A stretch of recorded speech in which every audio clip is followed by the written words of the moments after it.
मुनिवर, रक्षा कीजिए, रक्षा कीजिए मुनिवर, हमारे प्राण बचाइए मुनिवर, मुनिवर हमारे प्राण बचाइए।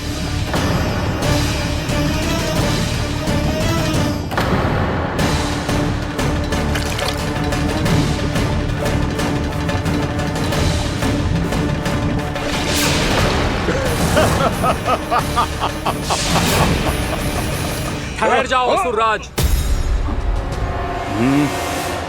इन मछलियों को हानि ना पहुंचाओ। क्यों मुनि?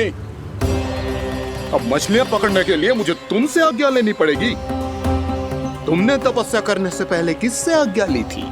मां गंगा से, इस जल में रहने वाली सभी मछलियों से।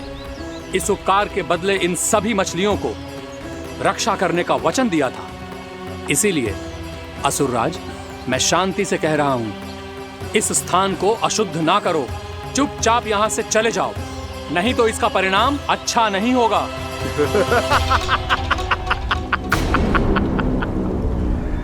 तुम जिन देवताओं की तपस्या कर रहे हो ना मुनि, उन्होंने भी मेरा कुछ नहीं बिगाड़ पाया था, और तुम मुझे धमकी देने का दुस्साहस कर रहे हो।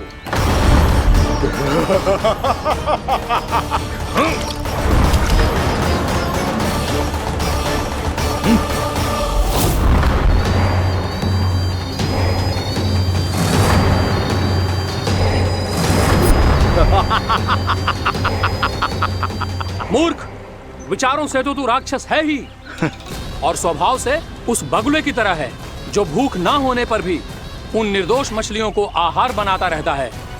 इसलिए अभी इसी क्षण से तू वकुला का जीवन जिएगा। ये मेरा श्राप है, ये मेरा श्राप है।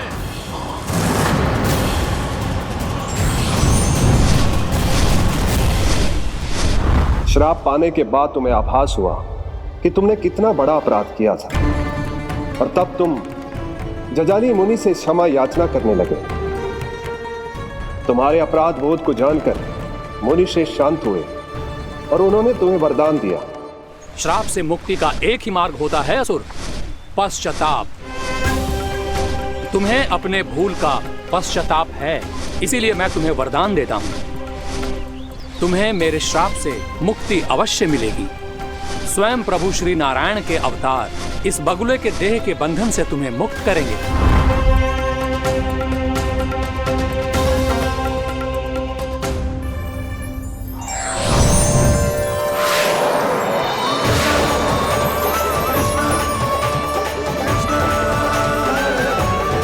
प्रणाम स्वीकार करें प्रभु।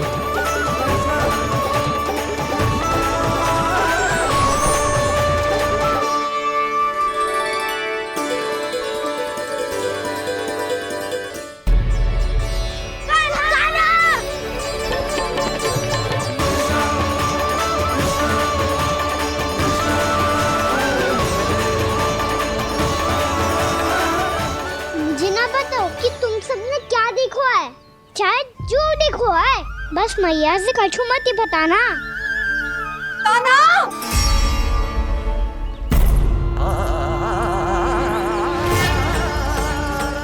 कान्हा! मेरा लल्ला!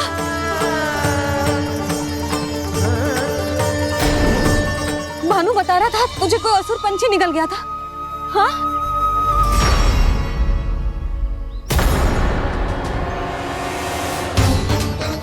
हे नारायण, ये क्या है?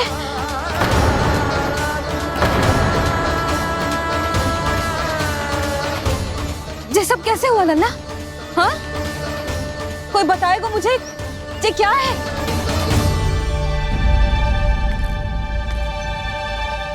श्रीधामा, मधुमंगल, चिची को सब कुछ बता दो।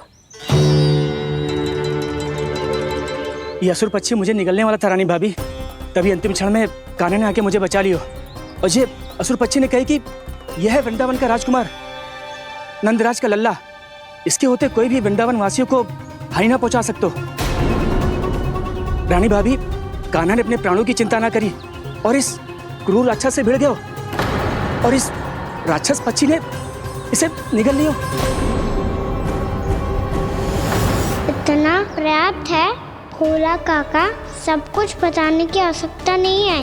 ये सब देख के सारी बालक मंडली इतनी व्याकुल हो गई कि सबने अपने प्राण अर्पित कर दिए और इस असुर पक्षी से कहे कि हमें खा लो और हमारे सखा को छोड़ दो। इन बालकों का पराक्रम देख के सभी देवतागण यहाँ आ गए और उनके हृदय भी पिघल गए और उन्होंने इस राक्षस पक्षी से युद्ध करके इसे मार गिराया।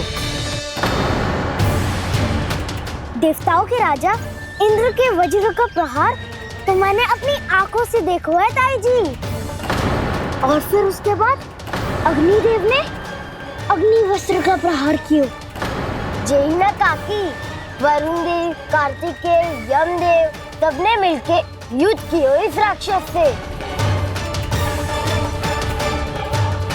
कहा था अभी मत बोलना। अरे सब मिलके फंसा दोगे मुझे। जय माँ भद्रकाली, हमारे शिव शंकर भी आए थे छोटी माँ। जाओ आप भी।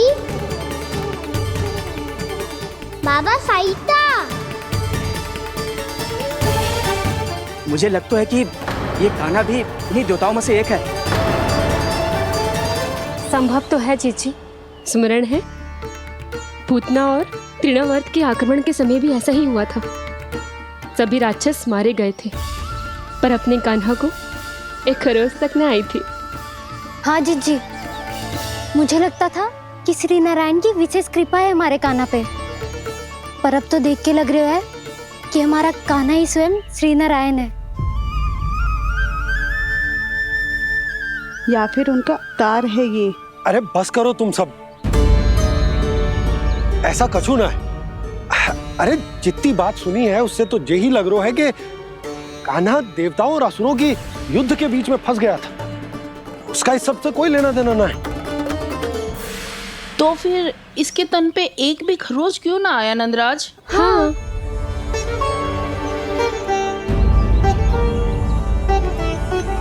है काकी, खरच तो है। दिखा लल्ला। भैया बात भी आ रही है, कुछ करो ना। चिकोपिया भी ना अति करती है। श्री नारायण का अवतार हो तो इतनी तनिक सी खरोच पे ऐसे रो तो क्या? बस बहुत होगा। अब तो तुम सबने सीमा ही पार कर दी है। कभी से श्री नारायण बुलाते हो, कभी श्री नारायण का अवतार। तनिक कछु हो ना जाता है कि तुम सब कहानियां बुनने लगती हो। जे बस साधारण सा बालक है, मेरा लल्ला है जे, इसे भगवान मत ही बनाओ।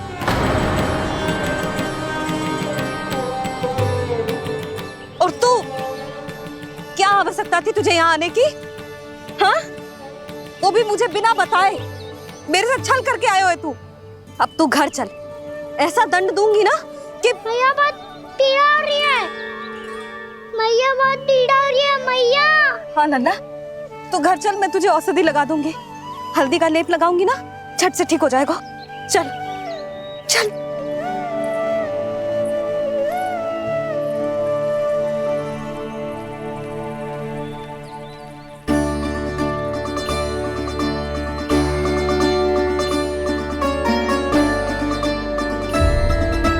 मैया बहुत पीड़ा हो रही है मैया।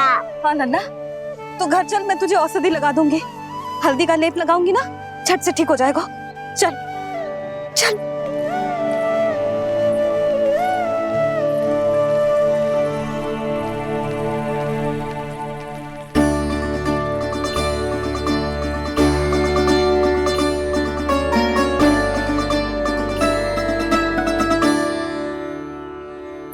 बस लल्ला बस, रो मत। चल चल चल, आजा। अभी औषधि लगाऊंगी ना, तेरी सारी पीड़ा लुप्त हो जाएगी। आजा आजा, बैठ जा लल्ला। अभी आई मैं। हाँ,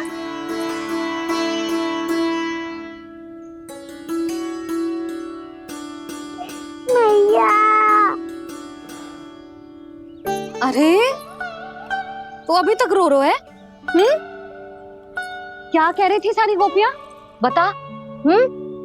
के मेरा लल्ला श्री नारायण का अवतार है। दिव्य है, भगवान है। और जब भगवान इतनी छोटी सी चोट पे रोते हैं क्या? इतनी तो लगी भी ना है तुझे जितना तो तू आ ऊ कर रहा है।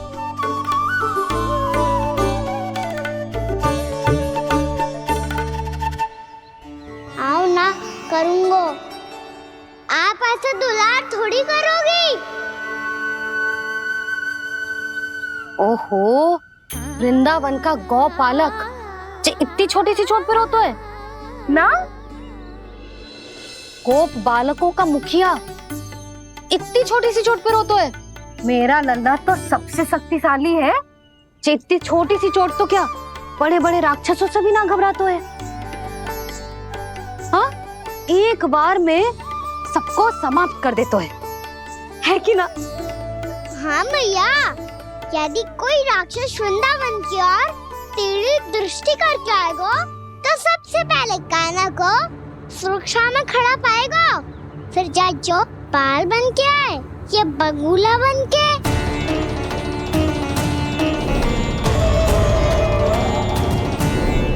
ना लल्ला, सोचो भी मती। वृंदावन की सुरक्षा करना तेरा दायित्व ना है।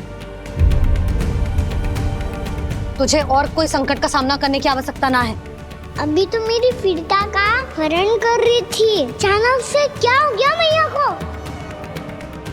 कोई आवश्यकता ना है तुझे ऐसे संकटों का सामना करने की। आने दे आज तेरे बाबा को, सीधा सीधा बोल दूंगी। बहुत हो गए उनके तर्क वितर्क।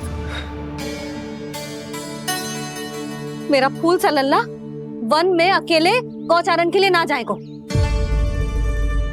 आज बगुले ने निकल लियो, कल कछु और हो जाए तो? नारायण ना करे, कहीं कछु ऊंच नीच तुझे कछु हो जाए तो? मैं तो जीते जी मर जाऊंगी।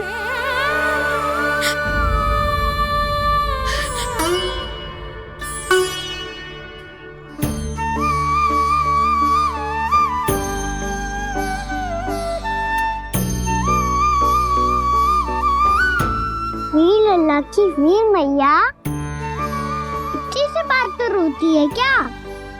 क्या करूं कान्हा, तुझे ऐसे बार बार संकट के मुंह में जाते हुए ना देख सकती मैं। तो फिर मैया मैं वचन देता हूँ, आज के बाद मैं गौचारण के लिए तभी जाऊंगा जब आप आज्ञा दोगी। पक्का? छल ना करेगा ना मेरे साथ? मैंने कब छल करो मैया? अच्छा ठीक है, ना करूँगा छल। यदि आपसे पूछे बिना बाहर निकलो तो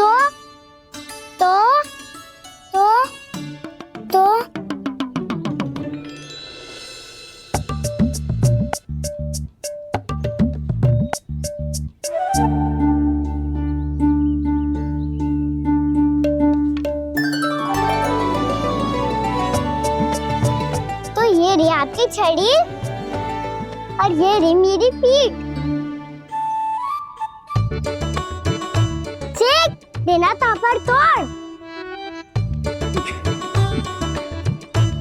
ठीक है, जब तूने अपना दंड निर्धारित कर ही लियो है तो सोच ले, अब अगर तूने मेरी बात ना मानी तो तोड़ तोड़ छड़ी पड़ेगी। समझ आई?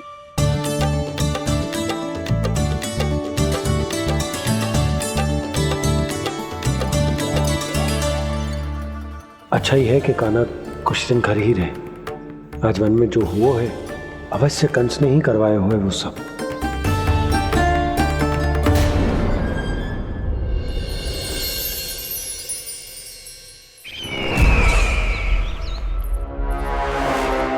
आपका ये धनुष तो सबसे अधिक शक्तिशाली था महाराज, ये कैसे टूट गया? कहीं ये बकासुर की पराजय का संकेत तो?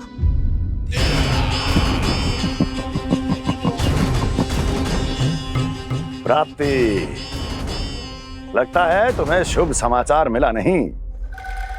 उस बकासुर ने उस विष्णु अवतार को जीवित ही निगल लिया है। अरे अब तक तो उस नन्हे से बालक को पचा भी चुका होगा वो। उसके तन में रक्त बनकर वो विष्णु अवतार और उसकी शक्तियां तोड़ रही होंगी। क्षमा कीजिए महाराज। क्षमा कीजिए। इस अशुभ से मुख से शुभ समाचार आने दो।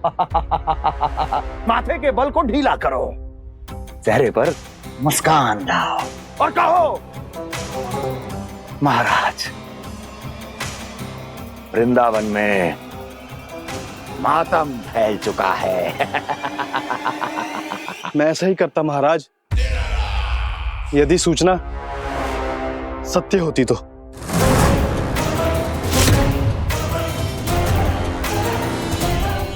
कहना क्या चाहते हो?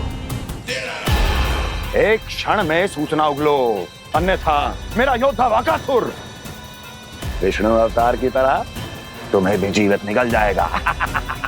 आने दो। बकासुर मारा गया महाराज, बकासुर मारा गया महाराज, बकासुर मारा गया। बकासुर मर चुका है? असंभव।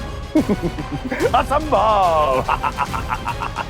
बकासुर ने उस बालक को निगल तो लिया था, पर उसकी सुरक्षा करने के लिए सभी देवता वहां प्रकट हो गए, पर फिर भी कोई बकासुर का सामना नहीं कर पाया।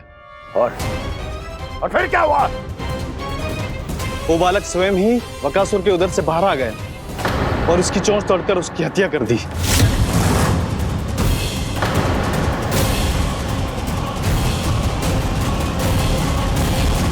वन में बकासुर की चोंच टूट गई और यहाँ आपका ये धनुष।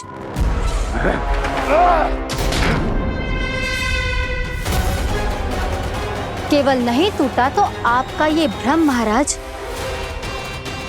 क्षमा कीजिएगा महाराज, आपका भ्रम टूटना आवश्यक है। आवश्यक है आपको यह आभास होना कि उस विष्णु अवतार को पराजित करने के लिए आपके साधारण योद्धाओं में वो सामर्थ्य नहीं है। अच्छा सर, पूतना, तृणावर्त, बकासुर, ये सब साधारण नहीं थे प्राप्ति, साधारण नहीं थे।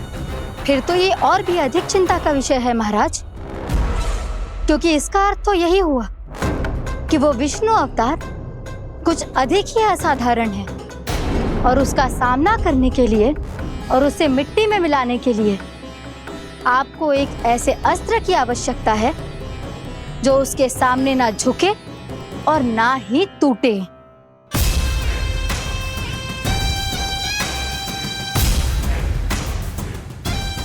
तो फिर मैं ऐसा ही असत्र ढूंढूंगा, चाहे आकाश पाताल एक क्यों ना करना पड़े मुझे, 10 दिशाएं 14 भुवन क्यों ना नापने पड़े मुझे, मैं उस असतर को अवश्य ढूंढ निकालूंगा जो उस विष्णु अवतार के प्राणों की डोरी इस धनुष की तरह तोड़ सके।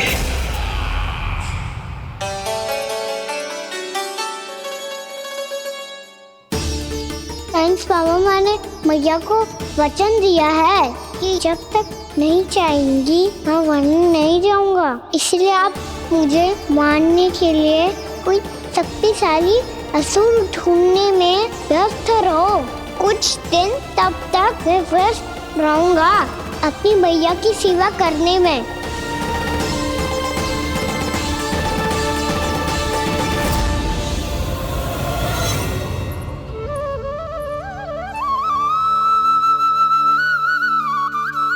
लो मैया, तुलसी जी को चढ़ाने के लिए जल।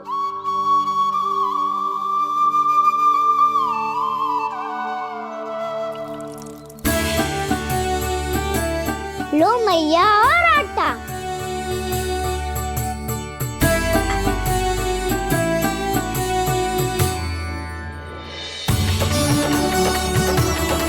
लो मैया, बेलन।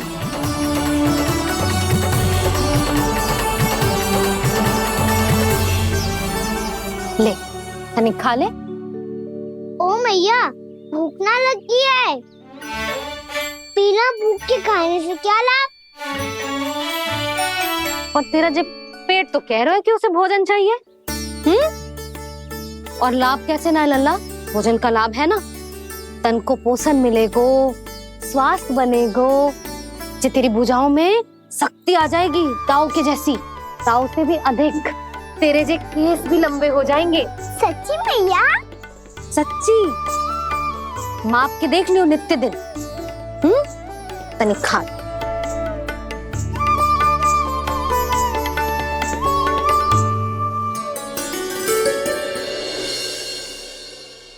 मान के मैया का कहना छक के भोजन खाते हैं, नित्य मापते भुजा केश, पर ज्यो का त्यों ही पाते हैं।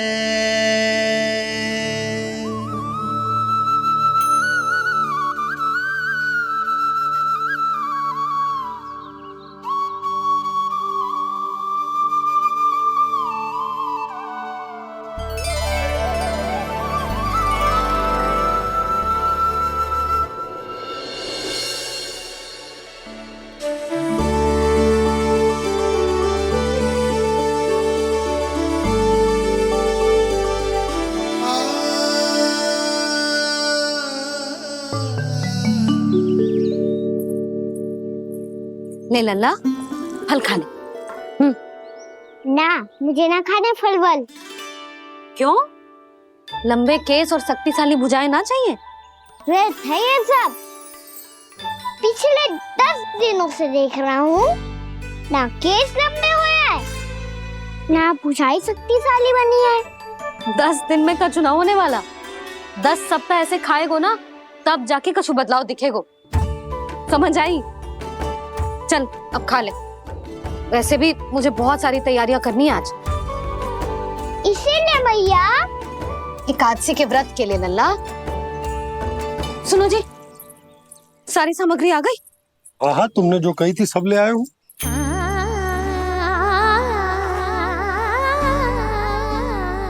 इसमें नारियल तो है ही ना, उसके बिना मैं एकादशी की पूजा कैसे करूंगी? यशोदा, मैंने भोला से कह दिया, वो लेकर आते ही होगा।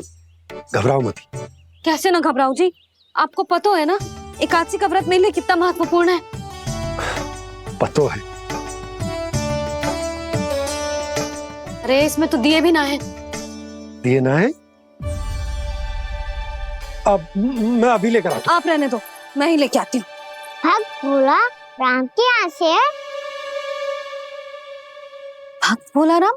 मेरा अर्थ है कुमार भोला यहाँ के यहाँ से। हाँ हाँ, वो ही।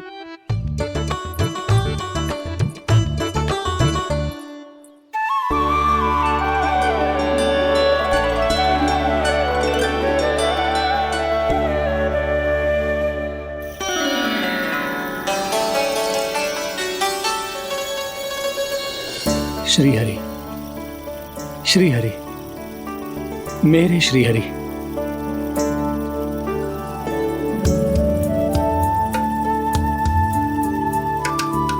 मेरे श्री हरि। भोला राम, मेरी मटकी तैयार है? मेरे श्री हरि। मेरे श्री हरि।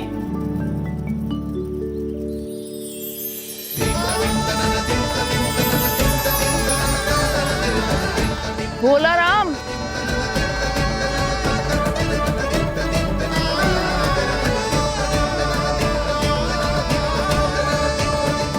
भोला काका, ओ भोला काका।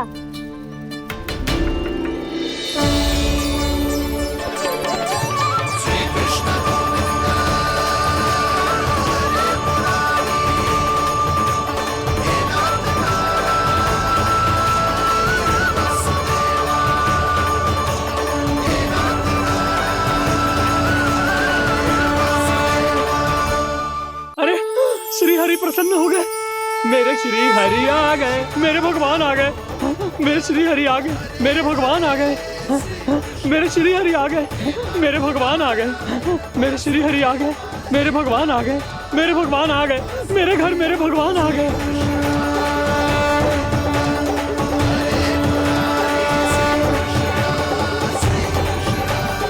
मेरे घर आ गए, मेरे श्री हरि आ गए। हाँ, मेरे श्री हरि आ गए।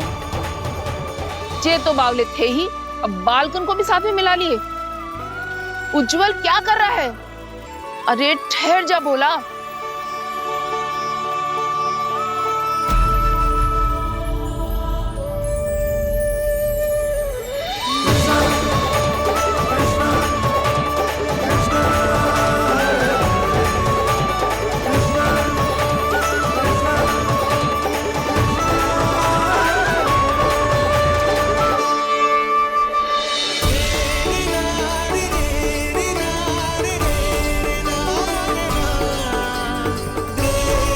तुम प्रेम से बुलाओ, आएंगे हरी भी।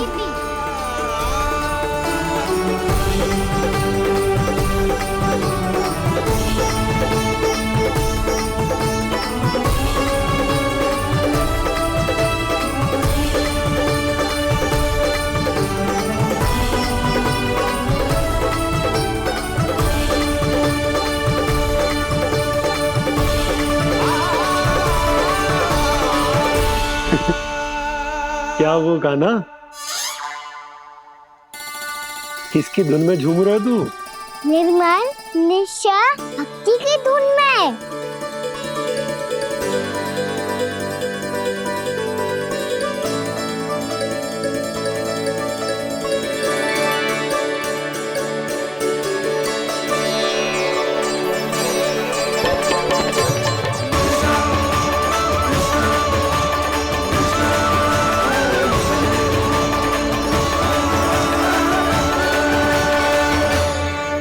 अरे क्या हो गया इन्हें?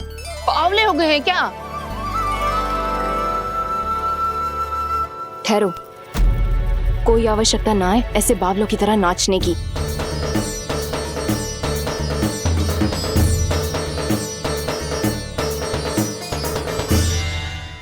जे बावले ना है मौसी, भक्ति में रम गए हैं। बस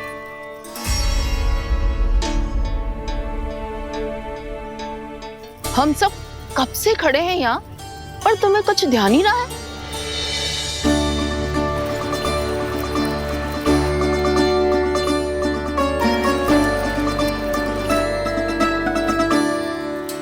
नाच गाने में ऐसे मगन हुए कि हमें देखा भी ना। मुझे नाचते हुए देख मेरे श्री हरि को इतना आनंद आ रहा था कि मैं अपने आप को रोक नहीं सका। और वैसे भी मेरे जन्म का एकमात्र उद्देश्य है श्री हरि की सेवा करना, श्री हरि को प्रसन्न करना। तुम बावले हो भोलाराम, या हमें बावला बना रहे हो?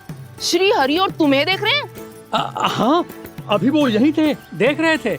भोला काका, आपने भी ना अति कर दी। अब हमें भी बताओ तनी, कहाँ थे श्री हरि?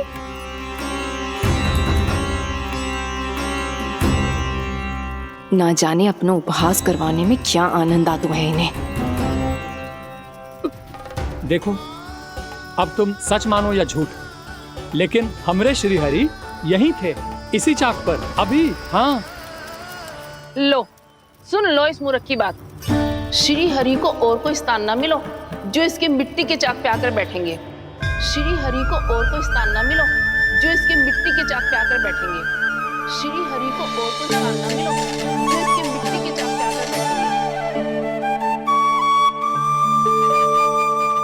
जैसी मैया भैंसो ही लल्ला, दोनों का कुछ पता ही ना चल तो कब किस बात पर प्रसन्न हो जाए और किस बात पर रुष्ट।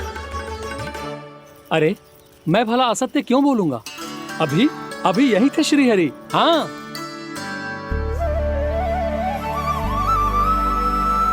हाँ, जैसे श्री हरि को तो कोई कार्य है ही ना। वो तो आतुर होके बैठे रहते हैं कब तुम हरि हरि बुलाओ और वो दौड़े चले आए।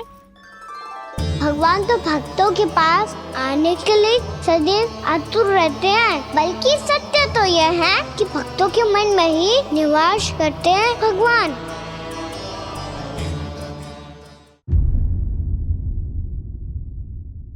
अरे मैं भला असत्य क्यों बोलूंगा? अभी अभी यही थे श्री हरि। हाँ,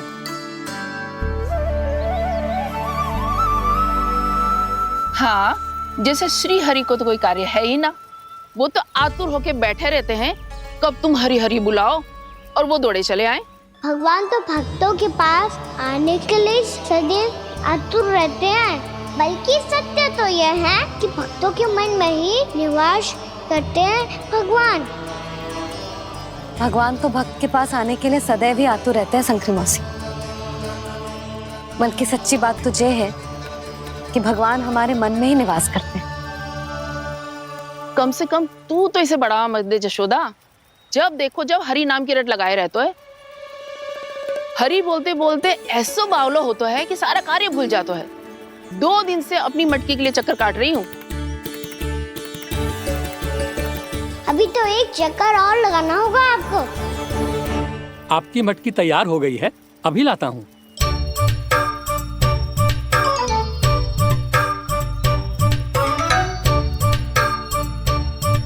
लो जी मटकी।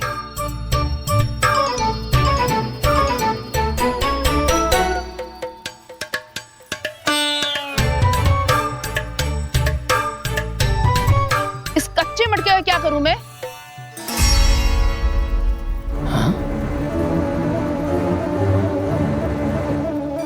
पर इसे तो मैंने भट्टी में पकाया था। अब तू ही देख ले कितना ध्यान रहता है इस कार्य पे। और कह तो है कि श्री हरि आते हैं इससे मिलने। हाँ आते हैं और आगे भी आएंगे हमारे श्री हरि हमसे मिलने। और आके मोक्ष देंगे, है ना? मांगूंगा तो मोक्ष भी दे देंगे, मांगूंगा तो मोक्ष भी दे देंगे, मांगूंगा तो मोक्ष भी दे देंगे। अभी तो ये बता कि तू मुझे मेरी मटकी कब देगो? और मेरी मांग कब पूरी करोगे भोला राम जी? मेरो घड़ा मेरे दिए तो तैयार है ना? कल एकादशी की पूजा और व्रत के लिए। एकादशी का व्रत? हाँ, एकादशी का व्रत। इसे करने से श्री हरि बहुत प्रसन्न होते हैं। अच्छा, फिर तो अभी लाया।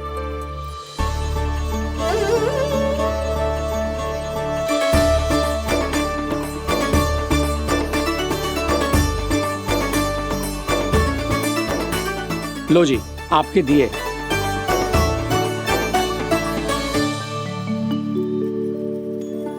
और जो हमने मांगा है वो? बाकी सब शेष द्वादशी के दिन मिलेगा, क्योंकि कल मैं भी एकादशी का व्रत रखूंगा, क्योंकि कल मैं भी एकादशी का व्रत रखूंगा, क्योंकि कल मैं भी एकादशी का व्रत रखूंगा।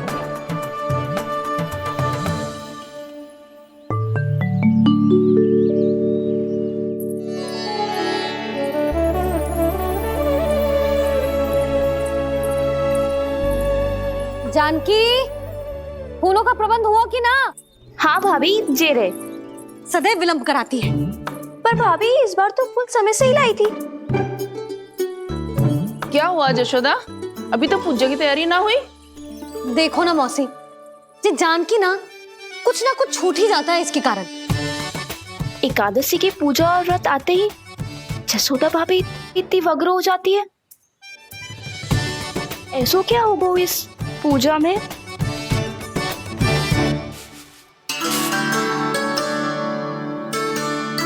ये थाली में रोली चंदन रखने से, दिया जलाने से के होगो?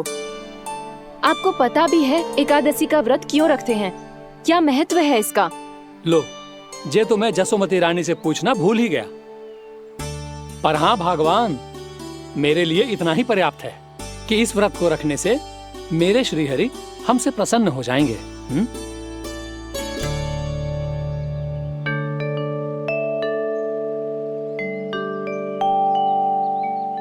नारायण ही जाने ऐसे कैसे पूजा करते हैं जे श्री हरि की एक मूर्ति तक ना है इनके पास।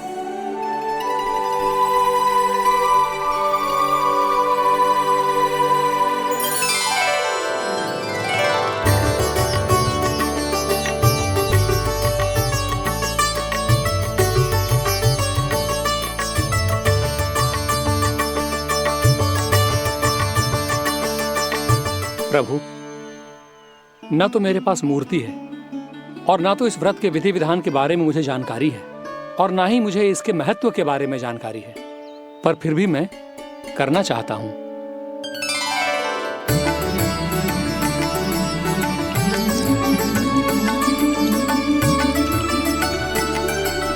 इसीलिए मैं दृढ़ संकल्प लेता हूं, पूरी निष्ठा के साथ, श्रद्धा के साथ और पूरी आस्था के साथ मैं इस व्रत को संपन्न करूंगा।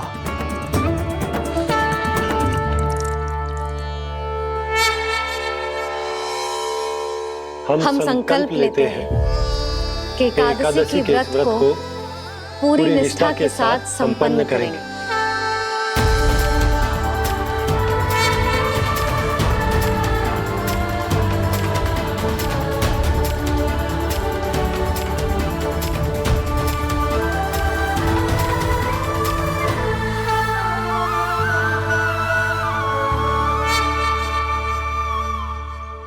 तुलसी जी के पत्ते तो हैं ही ना। श्री नारायण को तुलसी जी के पत्ते के बिना भोग ना चढ़तो है। जानकी, तुलसी के पत्ते कहाँ हैं? भाभी, मैं तो कब से यही पूछना चाह रही थी कि तुलसी के पत्ते लाऊं क्या, पर आप तो व्यस्त थी ना। तुझे कितनी बार समझाओ है ना, यदि तेरे कछु करने से किसी और की कोई हानि ना हो रही हो या किसी के अच्छे कार्य में सहायता हो रही हो तो मुझसे आज्ञा लेने की आवश्यकता ना है। समझ गई भाभी, आगे से जाना उनको। ले अभी लेकर आती हूँ।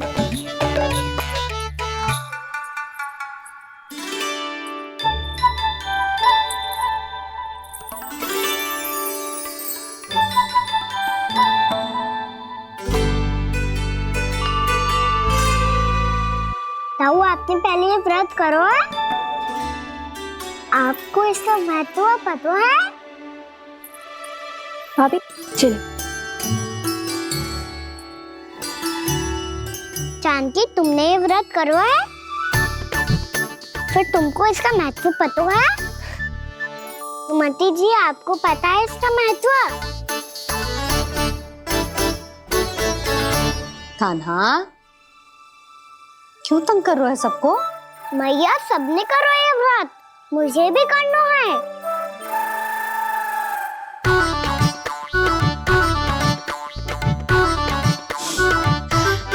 ये व्रत केवल बड़ों के लिए होती है लल्ला। जब आप ये व्रत कर सकती हो, बाबा कर सकते हैं, ये सारी गोपियां कर सकते हैं, वो भी कर सकते हैं, तो मैं क्यों ना कर सकता? क्योंकि तू कल तक भूखा ना रह पाएगा लल्ला। जब भक्त रह सकते हैं, फिर मैं क्यों नहीं रह सकता? मेरा अर्थ है कि नारायण के भक्त मैया। मैया, मान जाओ ना, मुझे करने दो ना ये व्रत। अपनी लल्ला पे आप विश्वास ना है आपको? विश्वास है। अच्छा ठीक है, तू भी कर ले।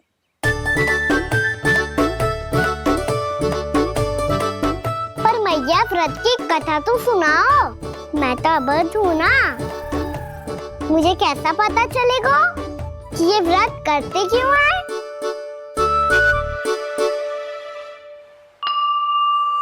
प्रभु, मुझ अबोध को कैसे पता चलेगा कि इस व्रत का क्या विधि विधान होता है और क्यों रखा जाता है और इसका महत्व क्या होता है? मुझे तो आप ही बता सकते हैं प्रभु। जब व्रत कर रहे हैं तब उसका महत्व भी पता होना चाहिए ना। बताओ ना मैया, क्यों रखते एकादशी का व्रत? इसके लिए तो तुझे एकादशी की कथा सुननी होगी। सुनेगो ना?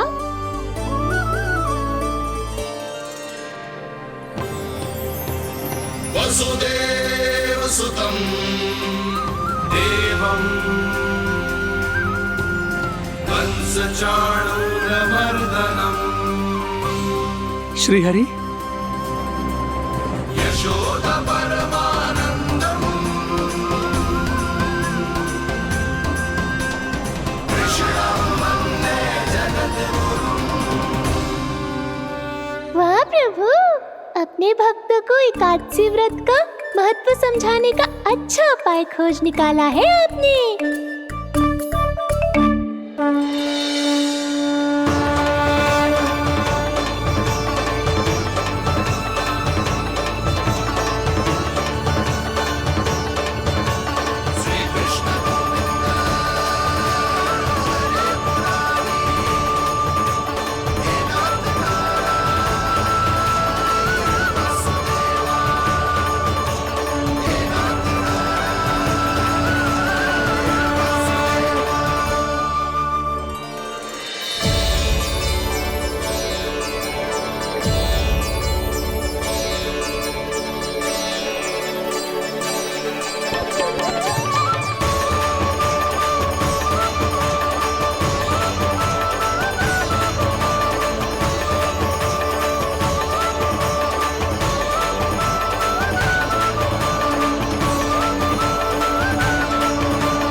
अब सब जन एकादशी के व्रत की कथा ध्यान से सुनना, तभी जे व्रत पूरा माना जाएगा।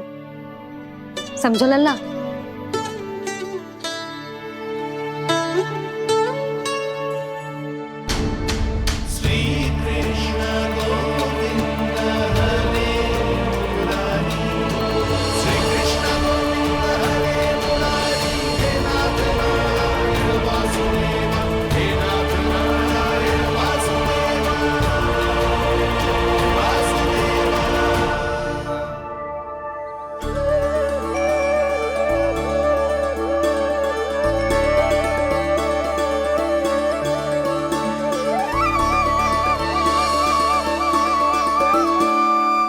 सतयुग में चंद्रावती नाम के नगर में मूरा नाम का एक असुर राज्य करता था।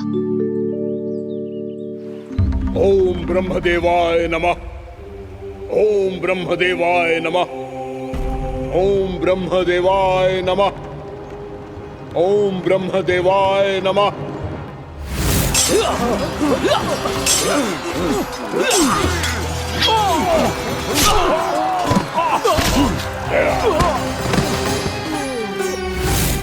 ओम ब्रह्मदेवाय नमः। ओम ब्रह्मदेवाय नमः। जब उसने देवताओं के हाथों असुरों की पराजय देखी, तब वो वरदान पाने के उद्देश्य से ब्रह्मा जी की तपस्या करने चला गया।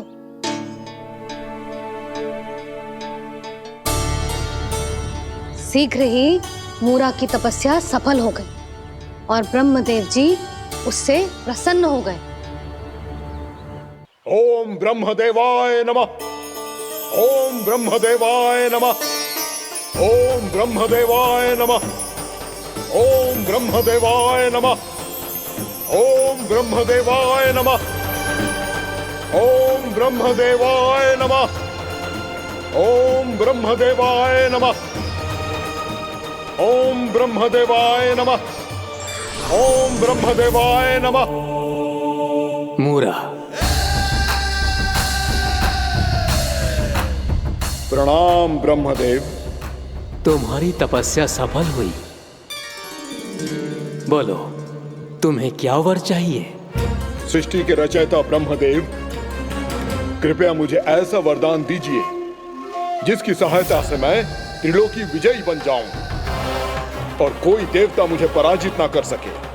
यहाँ तक कि देवताओं के रक्षक, सृष्टि के संचालक भगवान श्री विष्णु के लिए भी मैं अपराजय रहूं।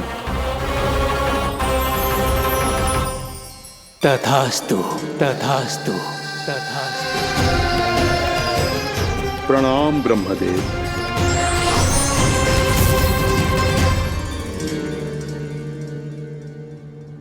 ऐसा वरदान पाकर मूरा बहुत अभिमानी होगा।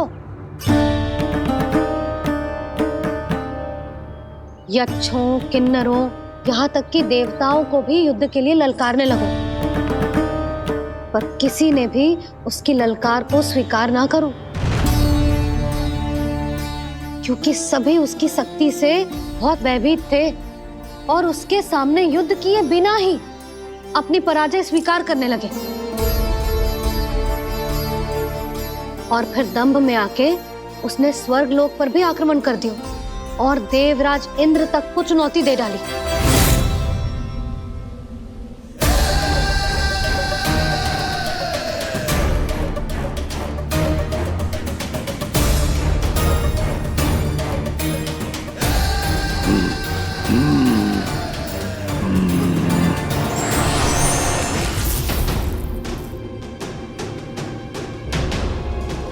मैं प्रतीक्षा कर रहा हूं देवराज, क्या उत्तर है तुम्हारा? मुझसे युद्ध करोगे या फिर बिना लड़े ही पराजय स्वीकार कर मेरे अधीन हो जाओगे और सौंप दोगे मुझे अपना ये स्वर्ग लोक? सारी शक्ति तुम्हारे मुख में है या कुछ बाहुबल भी है तुम्हारे पास? मैं तुम्हारी चुनौती स्वीकार करता हूं मूरा, मैं तुम्हारी चुनौती स्वीकार करता हूं मूरा।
खैरिए देवगण, असुरराज मुरा को ब्रह्मदेव का आशीर्वाद प्राप्त है। आप में से कोई भी इन्हें पराजित नहीं कर पाएगा।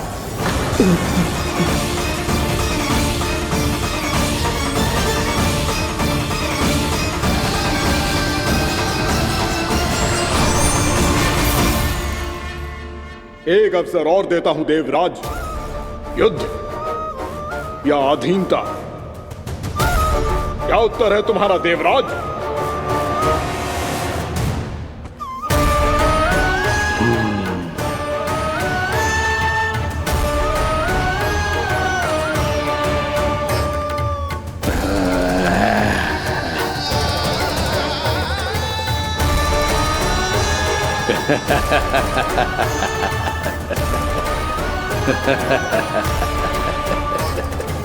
इंद्र और सभी देवताओं ने मूरा के आतंक में आके उससे भयभीत होके अपना सिंहासन छोड़ दियो। अब मूरा स्वर्ग का अधिपति बन गयो और शीघ्र ही उसने अन्य सभी असुरों को स्वर्ग में निवास करने के लिए आमंत्रित कर दियो। और इस प्रकार से वो धीरे धीरे तीनों लोकों का सम्राट बन गयो। उसे किसी ने रोका नहीं मैया? ना लल्ला, इतना साहस किसी में था ही ना। और फिर जे निश्चित करने के लिए कि भविष्य में किसी और असुर की मृत्यु ना हो, वो यमराज पे भी विजय प्राप्त करने के लिए यमलोक की ओर प्रस्थान कर दियो। वो तो अपने आप को और सभी असुरों को अमर बनाना चाहता था। पर देवता और यमराज भी उसकी जो योजना समझ गए थे, इसीलिए उसके आने से पहले ही सारे देवताओं ने श्री नारायण से सहायता के लिए गुहार लगाई। अब केवल आप ही कुछ कर सकते हैं प्रभु। अभी तो मूरा केवल त्रिलोक का स्वामी है, और यदि उसने यमलोक भी जीत लिया तो वो जीवन को ही नियंत्रित नहीं करेगा प्रभु, वो मृत्यु का भी स्वामी हो जाएगा। ऐसे में पहले सृष्टि का संतुलन तो नष्ट होगा प्रभु, और फिर स्वयं सृष्टि ही नष्ट हो जाएगी। ऐसा नहीं होगा यमदेव, नियति ऐसा होने ही नहीं देगी। विधि रचेगी खेल और मैं बनूंगा माध्यम। असुर राज मुरा का सामना मैं करूंगा। बस आप मुझे चुनौती देने के लिए उसे तैयार कर लीजिए, चाहे उसके लिए आपको साम दाम दंड भेद कोई भी उपाय क्यों ना अपनाना पड़े।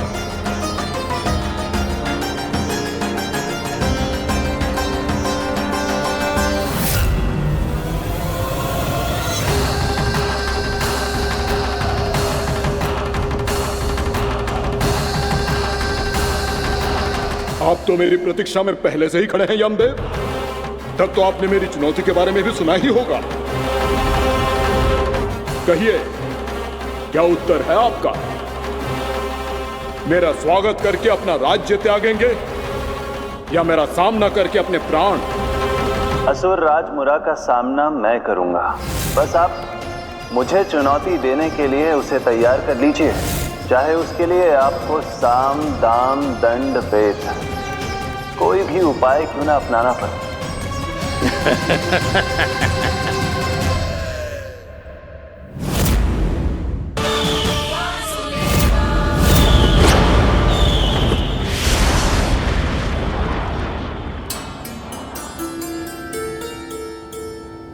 हे प्रभु, मैंने ऐसे कौन से कुकर्म किए थे कि मुझे ऐसी मृत्यु प्राप्त हुई? और ऐसे कौन से सुकर्म किए थे कि आपके हाथों से मुझे मोक्ष प्राप्त हुआ है प्रभु? में स्मरण करो, हे जरीफ की पुत्र वक्कासुर। स्मरण करो, कैसे अपने पिता की तरह अभिमान से भरे हुए थे तुम। स्मरण करो, कैसे हमें पराजित करने के लिए पूरी सृष्टि को संकट में डाल दिया था तुमने, और हमें विवश होकर पराजय स्वीकार करनी पड़ी थी। स्मरण करो, कैसे तुमने देवराज इंद्र का छत्र चुरा लिया था। पर यह सब भी पर्याप्त नहीं था बकासुर। तुम्हारे पापों का घड़ा तब भरा था जब तुमने देवी गंगा के जल में साधना करते हुए जजाली मुनि की तपस्या में व्यवधान डाला था।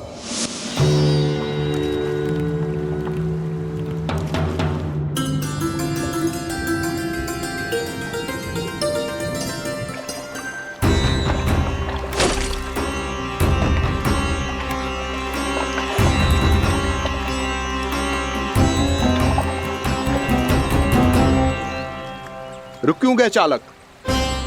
नौका को आगे की ओर ले चलो। आगे बढ़ना उचित नहीं होगा महाराज। यहाँ से कुछ ही दूरी पर जालजली मुनि तपस्या कर रहे हैं। तो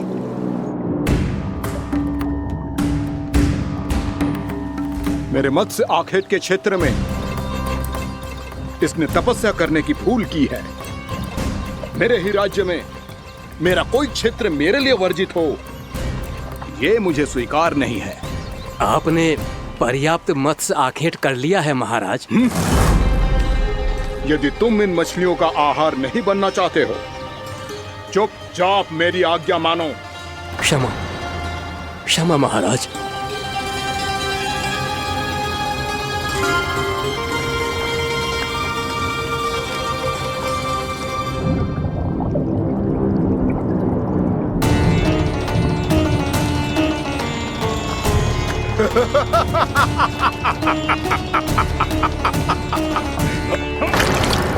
मुनिवर, रक्षा कीजिए, रक्षा कीजिए मुनिवर, हमारे प्राण बचाइए मुनिवर, मुनिवर हमारे प्राण बचाइए।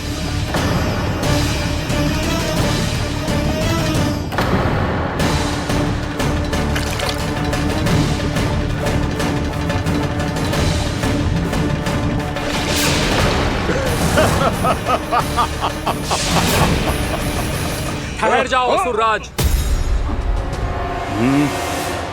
इन मछलियों को हानि ना पहुंचाओ। क्यों मुनि? अब मछलियां पकड़ने के लिए मुझे तुमसे आज्ञा लेनी पड़ेगी। तुमने तपस्या करने से पहले किससे आज्ञा ली थी? मां गंगा से।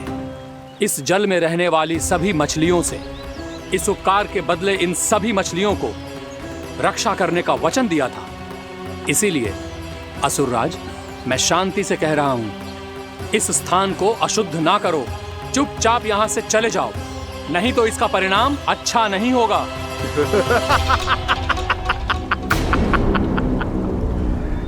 तुम जिन देवताओं की तपस्या कर रहे हो ना मुनि, उन्होंने भी मेरा कुछ नहीं बिगाड़ पाया था, और तुम मुझे धमकी देने का दुस्साहस कर रहे हो।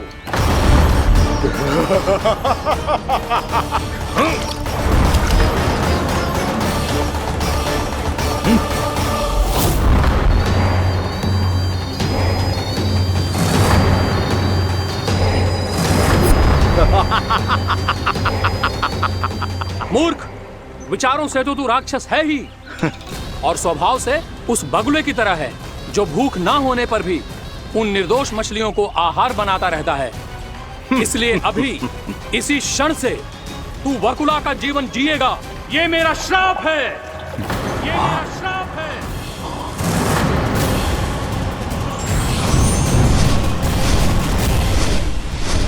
श्राप पाने के बाद तुम्हें आभास हुआ कि तुमने कितना बड़ा अपराध किया था, और तब तुम जजाली मुनि से क्षमा याचना करने लगे।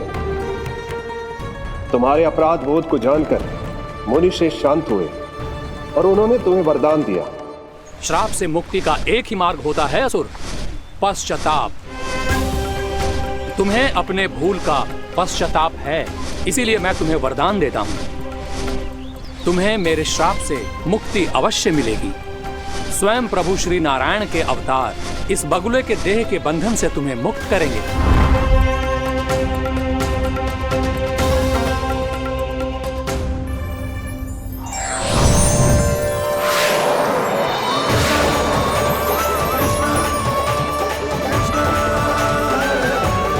प्रणाम स्वीकार करें प्रभु।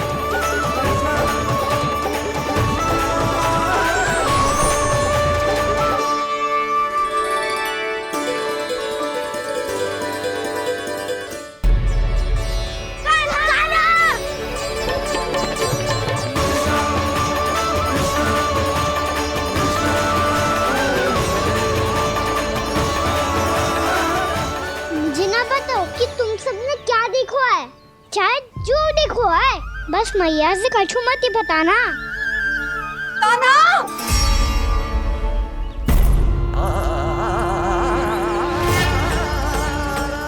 कान्हा! मेरा लल्ला!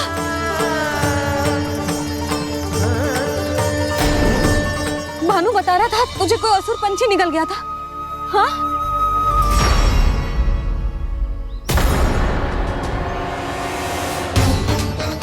हे नारायण, ये क्या है?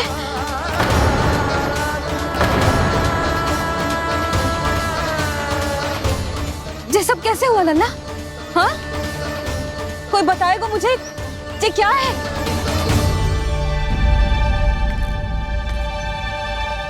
श्रीधामा, मधुमंगल, चिची को सब कुछ बता दो। ये असुर पक्षी मुझे निगलने वाला था रानी भाभी, तभी अंतिम क्षण में कान्हा ने आके मुझे बचा लियो। और ये असुर पक्षी ने कही कि यह है वृंदावन का राजकुमार, नंदराज का लल्ला। इसके होते कोई भी वृंदावन वासियों को हानि ना पहुंचा सकते। रानी भाभी, कान्हा ने अपने प्राणों की चिंता ना करी और इस क्रूर राक्षस से भिड़ गयो, और इस राक्षस पक्षी ने इसे निगल लियो। इतना पर्याप्त है भोला काका, सब कुछ बताने की आवश्यकता नहीं है। ये सब देख के सारी बालक मंडली इतनी व्याकुल हो गई कि सबने अपने प्राण अर्पित कर दिए और इस असुर पक्षी से कहे कि हमें खा लो और हमारे सखा को छोड़ दो। इन बालकों का पराक्रम देख के सभी देवतागण यहाँ आ गए और उनके हृदय भी पिघल गए और उन्होंने इस राक्षस पक्षी से युद्ध करके इसे मार गिराया। देवताओं के राजा इंद्र के वज्र का प्रहार तो मैंने अपनी आंखों से देखा है ताई जी। और फिर उसके बाद अग्निदेव ने अग्निवस्त्र का प्रहार किया। जय ना काकी, वरुण देव, कार्तिकेय, यमदेव सबने मिलके युद्ध किया इस राक्षस से।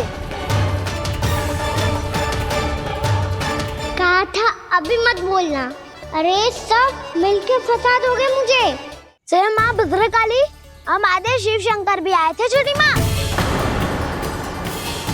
जाओ आप भी।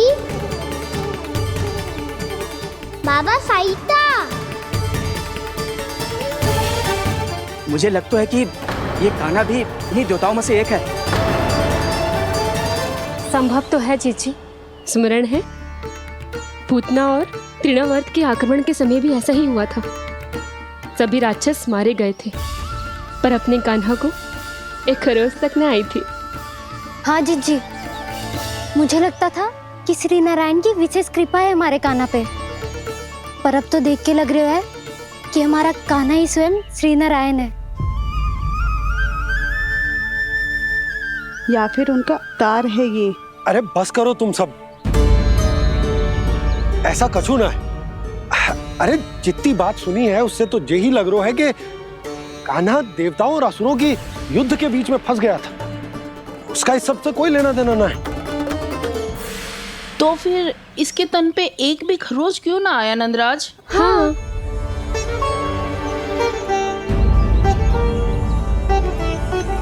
है काकी, खरच तो है।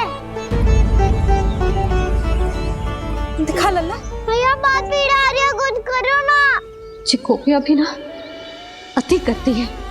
श्री नारायण का अवतार हो तो इतनी तनिक सी खरोच पे ऐसे रो तो क्या? बस बहुत होगा। अब तो तुम सबने सीमा ही पार कर दी है। कभी से श्री नारायण बुलाते हो, कभी श्री नारायण का अवतार। तनिक कछु हो ना जाता है कि तुम सब कहानियां बुनने लगती हो। जे बस साधारण सा बालक है, मेरा लल्ला है जे, इसे भगवान मत ही बनाओ।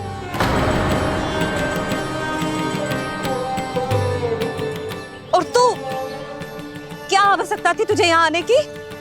हाँ? वो भी मुझे बिना बताए मेरे साथ छल करके आए हो तू। अब तू घर चल, ऐसा दंड दूंगी ना कि मैया बहुत पीड़ा हो रही है। मैया बहुत पीड़ा हो रही है मैया।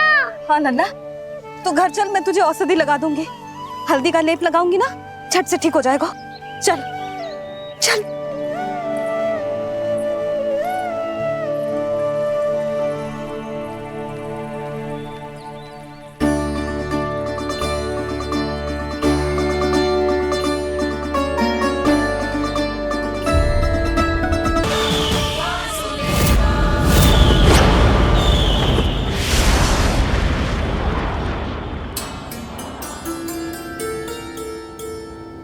हे प्रभु, मैंने ऐसे कौन से कुकर्म किए थे कि मुझे ऐसी मृत्यु प्राप्त हुई?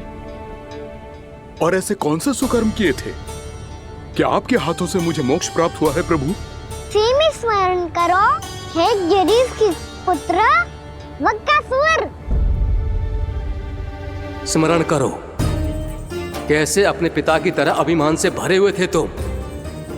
स्मरण करो, कैसे हमें पराजित करने के लिए पूरी सृष्टि को संकट में डाल दिया था तुमने, और हमें विवश होकर पराजय स्वीकार करनी पड़ी थी।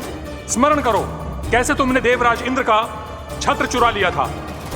पर यह सब भी पर्याप्त नहीं था बकासुर। तुम्हारे पापों का घड़ा तब भरा था जब तुमने देवी गंगा के जल में साधना करते हुए जजाली मुनि की तपस्या में व्यवधान डाला था।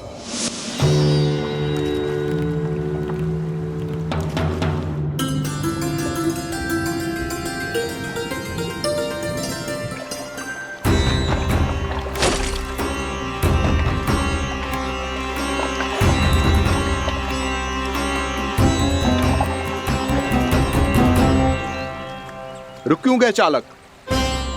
नौका को आगे की ओर ले चलो। आगे बढ़ना उचित नहीं होगा महाराज। यहाँ से कुछ ही दूरी पर जालजली मुनि तपस्या कर रहे हैं। तो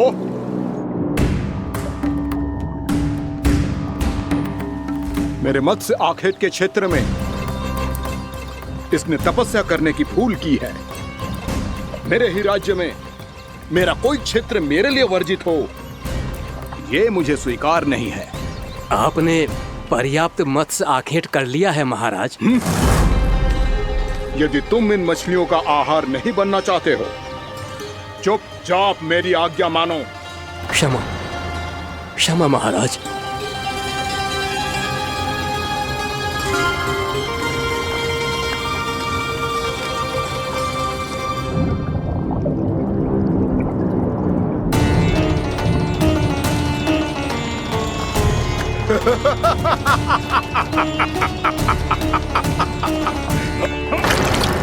मुनिवर, रक्षा कीजिए, रक्षा कीजिए मुनिवर, हमारे प्राण बचाइए मुनिवर, मुनिवर हमारे प्राण बचाइए।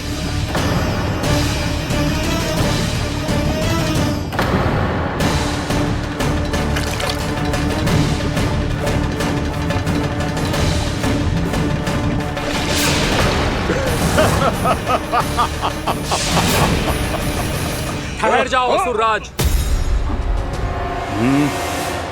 इन मछलियों को हानि ना पहुंचाओ। क्यों मुनि? अब मछलियां पकड़ने के लिए मुझे तुमसे आज्ञा लेनी पड़ेगी। तुमने तपस्या करने से पहले किससे आज्ञा ली थी?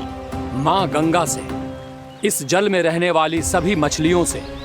इस उपकार के बदले इन सभी मछलियों को रक्षा करने का वचन दिया था। इसीलिए असुरराज, मैं शांति से कह रहा हूं, इस स्थान को अशुद्ध ना करो। चुपचाप यहां से चले जाओ, नहीं तो इसका परिणाम अच्छा नहीं होगा।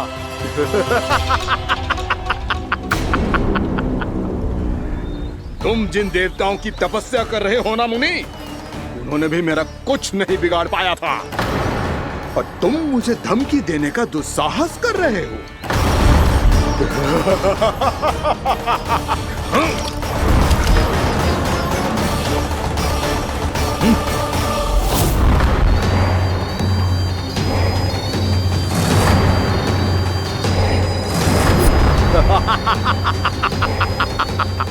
मूर्ख, विचारों से तो तू राक्षस है ही, और स्वभाव से उस बगुले की तरह है जो भूख ना होने पर भी उन निर्दोष मछलियों को आहार बनाता रहता है। इसलिए अभी इसी क्षण से तू वकुला का जीवन जिएगा। ये मेरा श्राप है, ये मेरा श्राप है।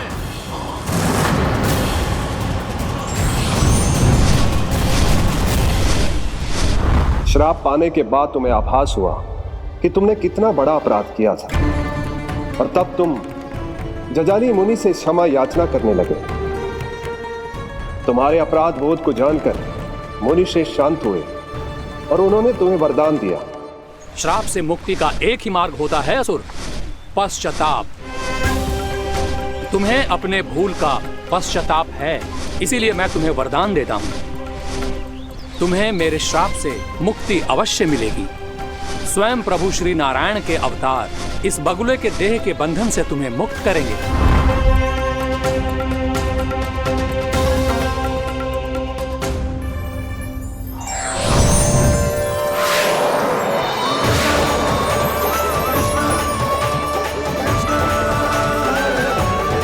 प्रणाम स्वीकार करें प्रभु।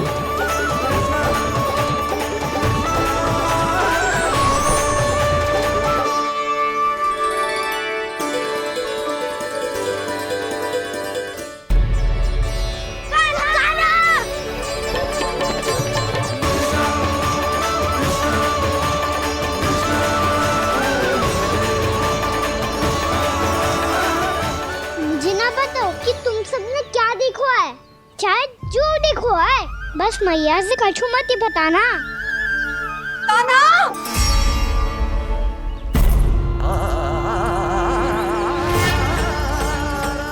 कान्हा! मेरा लल्ला!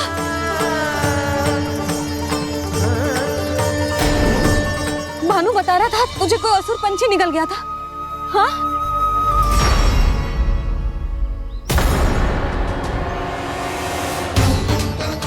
हे नारायण, ये क्या है?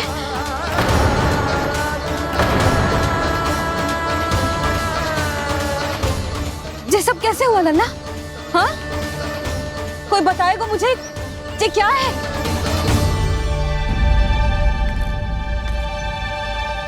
श्रीधामा, मधुमंगल, चिची को सब कुछ बता दो। ये असुर पक्षी मुझे निगलने वाला था रानी भाभी, तभी अंतिम क्षण में कान्हा ने आके मुझे बचा लियो। और ये असुर पक्षी ने कही कि यह है वृंदावन का राजकुमार, नंदराज का लल्ला। इसके होते कोई भी वृंदावन वासियों को हानि ना पहुंचा सकते। रानी भाभी, कान्हा ने अपने प्राणों की चिंता ना करी और इस क्रूर राक्षस से भिड़ गयो, और इस राक्षस पक्षी ने इसे निगल लियो।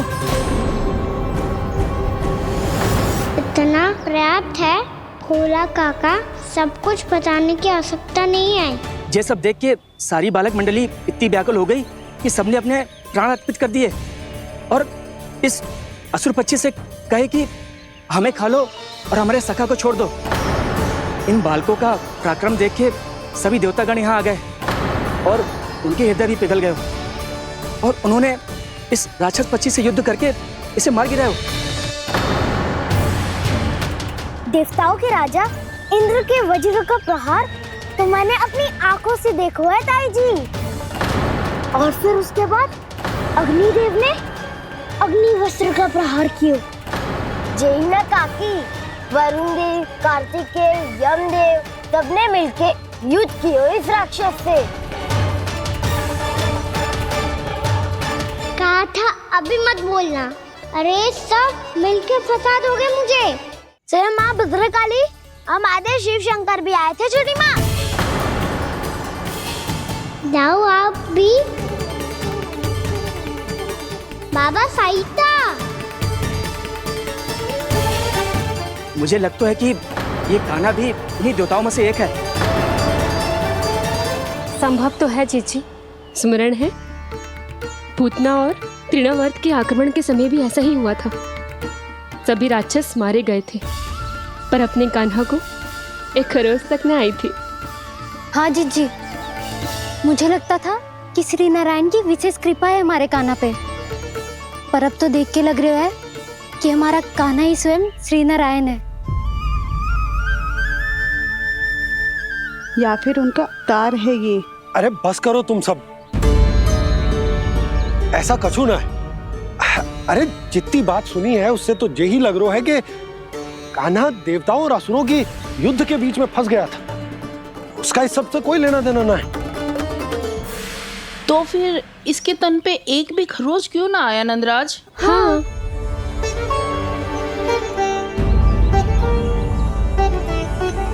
है काकी, खरच तो है। दिखा लल्ला। भैया बात भी आ रही है, कुछ करो ना। चिकोपिया भी ना अति करती है। श्री नारायण का अवतार हो तो इतनी तनिक सी खरोच पे ऐसे रो तो क्या? बस बहुत होगा। अब तो तुम सबने सीमा ही पार कर दी है। कभी से श्री नारायण बुलाते हो, कभी श्री नारायण का अवतार। तनिक कछु हो ना जातो है कि तुम सब कहानियां बुनने लगती हो। जे बस साधारण सा बालक है, मेरा लल्ला है जे, इसे भगवान मत ही बनाओ।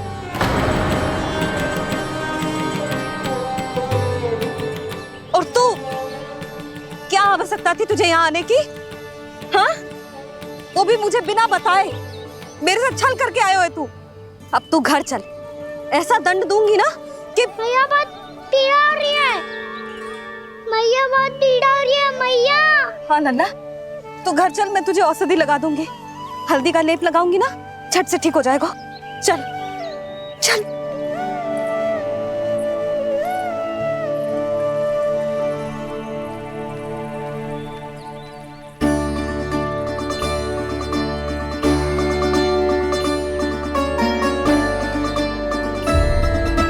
मैया बहुत पीड़ा हो रही है मैया। हाँ नन्ना, तू घर चल, मैं तुझे औषधि लगा दूंगी। हल्दी का लेप लगाऊंगी ना, झट से ठीक हो जाएगा। चल चल।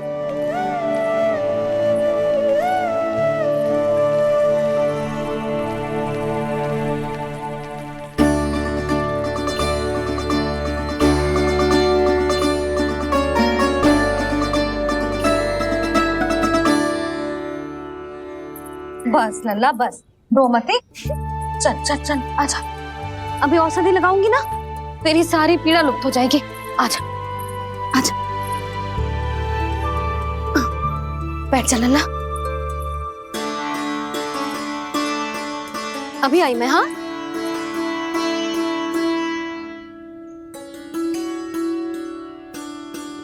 मैया। अरे तू अभी तक रो है? क्या कह रही थी सारी गोपियां? बता। के मेरा लल्ला श्री नारायण का अवतार है, दिव्य है, भगवान है।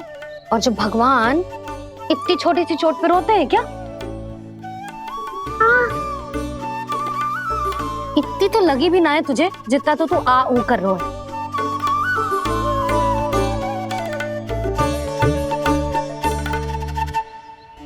आओ ना, करूंगो। आप ऐसा दुलार थोड़ी करोगी। ओहो, वृंदावन का गौ पालक जो इतनी छोटी सी चोट पे रोता है ना? गोप बालकों का मुखिया इतनी छोटी सी चोट पे रोता है? मेरा लल्ला तो सबसे शक्तिशाली है। इतनी छोटी सी चोट तो क्या, बड़े बड़े राक्षसों से भी ना घबराता है। हाँ, एक बार में सबको समाप्त कर देता है कि ना? हाँ मैया, यदि कोई राक्षस वृंदावन की ओर टेढ़ी दृष्टि करके आएगा, तो सबसे पहले कान्हा को सुरक्षा में खड़ा पाएगा। फिर चाहे जो बाल बन के आए या बगुला बन के।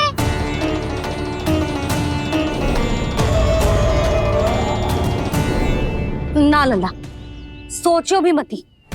वृंदावन की सुरक्षा करना तेरा दायित्व ना है। तुझे और कोई संकट का सामना करने की आवश्यकता ना है। अभी तो मेरी पीड़िता का हरण कर रही थी, अचानक से क्या हो गया मैया को? कोई आवश्यकता ना है तुझे ऐसे संकटों का सामना करने की। आने दे आज तेरे बाबा को, सीधा सीधा बोल दूंगी। बहुत हो गए उनके तर्क वितर्क। मेरा फूल सा लल्ला वन में अकेले गौचारण के लिए ना जाएगो। आज बगुले ने निकल लियो, कल कछु और हो जाए तो? नारायण ना करे, कहीं कछु ऊंच नीच तुझे कछु हो जाए तो? मैं तो जीते जी मर जाऊंगी।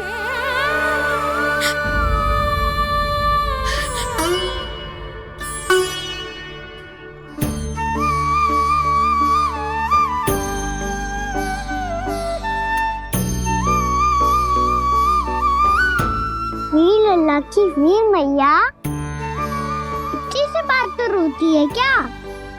क्या करूं कान्हा, तुझे ऐसे बार बार संकट के मुंह में जाते हुए ना देख सकती मैं। तो फिर मैया मैं वचन देता हूँ, आज के बाद मैं गौचारण के लिए तभी जाऊंगा जब आप आज्ञा दोगी। पक्का छल ना करेगा ना मेरे साथ? मैंने कब छल करो मैया? अच्छा ठीक है, ना करूँ छल।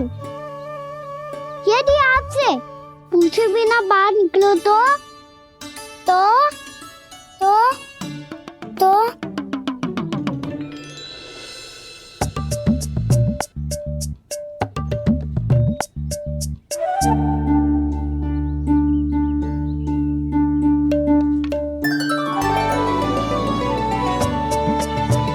ये रही आपकी छड़ी और ये रही मेरी पीठ। चेक देना तापर तोड़। ठीक है, जब तूने अपना दंड निर्धारित कर ही लियो है तो सोच ले, अब अगर तूने मेरी बात ना मानी तो तोड़ तोड़ छड़ी पड़ेगी, समझ आई?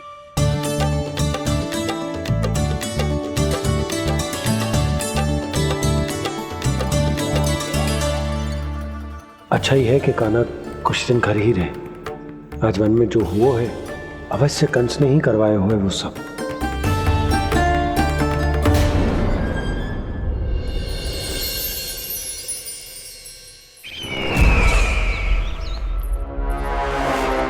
आपका ये धनुष तो सबसे अधिक शक्तिशाली था महाराज, ये कैसे टूट गया? कहीं ये बकासुर की पराजय का संकेत तो?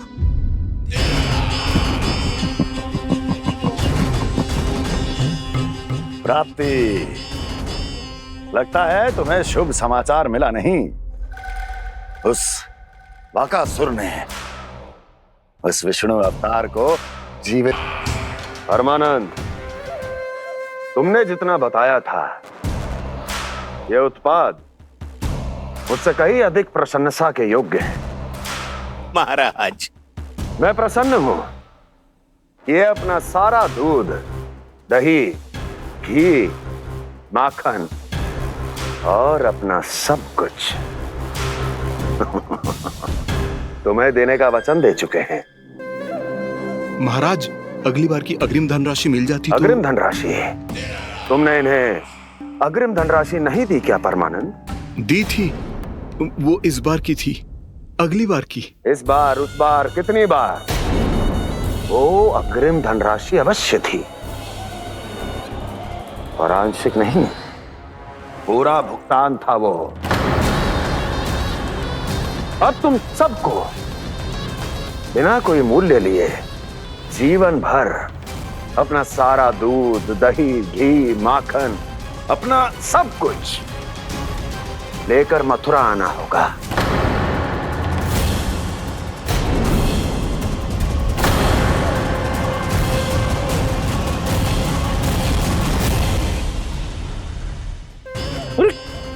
मेरी तरफ क्या देख रहे हो? यही तो तय हुआ था हमारे बीच, और आप लोगों ने तो नारायण को साक्षी मानकर शपथ भी ली थी। नहीं नहीं महाराज, ये तो असत्य है। व्यापारी जी सही बात ना बता रहे हैं। महाराज, आप स्वयं विचार करो। जीवन भर के दूध, दही, घी, माखन का मूल्य तो कम कैसे हो सकता है भला? ये तो नारायण की शपथ लेने से पहले सोचना चाहिए था। महाराज, महाराज ये अन्याय है महाराज। इतना दुस्साहस!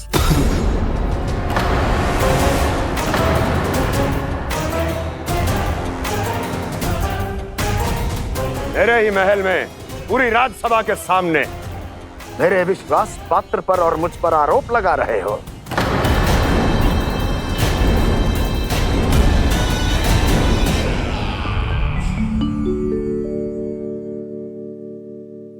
ये क्या कर रहे हो? आप क्या कर रहे हो?